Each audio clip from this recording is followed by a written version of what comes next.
চট্টগ্রাম নগরীর কোতোয়ালি থানাধীন railway public high স্কুলের সামনে থেকে ছিনতাই হওয়া ১৩ ভরির স্বর্ণালংকার ও নগদ অর্থ উদ্ধার করেছে কোতোয়ালি থানা পুলিশ। এ ঘটনায় জড়িত ২ ছিনতাইকারীকেও গ্রেপ্তার করা হয়েছে।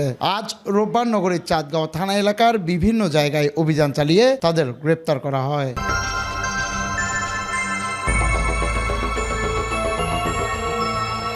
পুলিশ জানায়, চলতি মাসের ৮ তারিখ সকাল ১০টার দিকে অভিষেক বড়ুয়া নামে জনৈক ব্যক্তি তার কর্মস্থল হাজারীগলির উদ্দেশ্যে যাওয়ার পথে রেলওয়ে পাবলিক হাই স্কুলের বিপরীত পাশে কুলিয়াচর সিএনজি স্টেশনের সামনে থেকে তার সাথে থাকা ৪টি স্বর্ণের চুড়ি ও ২টি মোবাইল সেট জোরপূর্বক ছিনতাই করে নিয়ে যায়। এই ঘটনায় ভুক্তভোগী স্থানীয় থানায় অভিযোগ দায়ের করলে পুলিশ মাঠে নেমে প্রযুক্তি ব্যবহারের মাধ্যমে মোহাম্মদ আরমান ও সাজু কুমার বণিককে গ্রেপ্তার করে।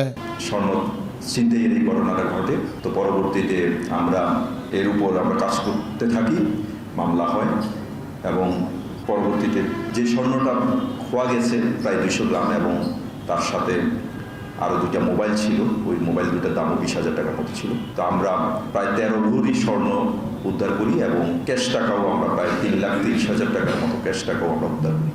ফলে প্রায় ১৮ লক্ষ টাকার মতো আমরা মালামাল, যেটা স্বর্ণের দামই আছে ১৮ লক্ষ টাকা এবং ৩ লাখ টাকা সহ এই টাকাটা ম্যাক্সিমাম জিনিসই আমরা আসলে উদ্ধার করতে পেরেছি। আসামিদের দেওয়া তথ্য অনুযায়ী লুণ্ঠিত স্বর্ণের ৪টি চুড়ি গলিয়ে তারা একাধিক চুড়ি তৈরি করেছে। তাদের বিরুদ্ধে কোতোয়ালি থানায় নিয়মিত মামলা রুজু করা হয়েছে। এছাড়াও এদের মধ্যে আসামি মোহাম্মদ আরমানের বিরুদ্ধে চুরি, ছিনতাই ও মাদক সংক্রান্তে মোট ৬০টি মামলা রয়েছে বলে জানা গেছে। জুনায়েদ হাসান, সময় নিউজ, চট্টগ্রাম।